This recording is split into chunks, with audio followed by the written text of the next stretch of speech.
So, tanggalin na natin. Tanggalin na natin yung sticker ng box niya. Saan ba to? Ito. Ito. Ito.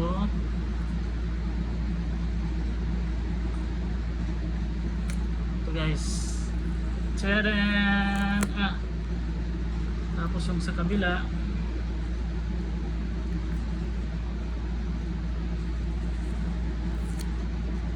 Tadaan!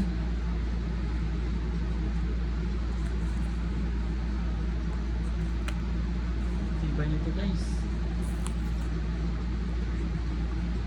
So, buksan na natin guys.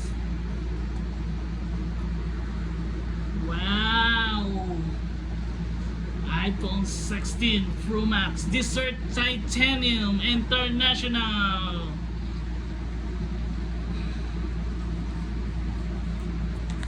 Uy! Guys,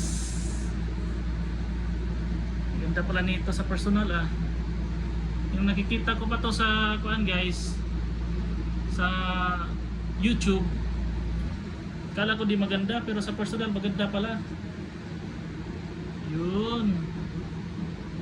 So ito yung power, ito yung camera click, ito yung silence, ito yung plus minus, so volume yan, and the most of all, USB Type C.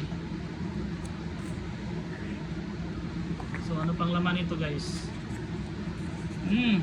Ito yung pin.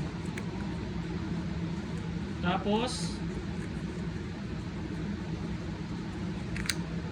Type C. Back to back. Tetayan yan.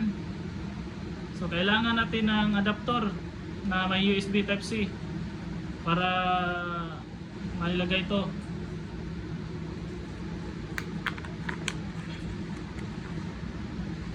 So dahil bukas na to,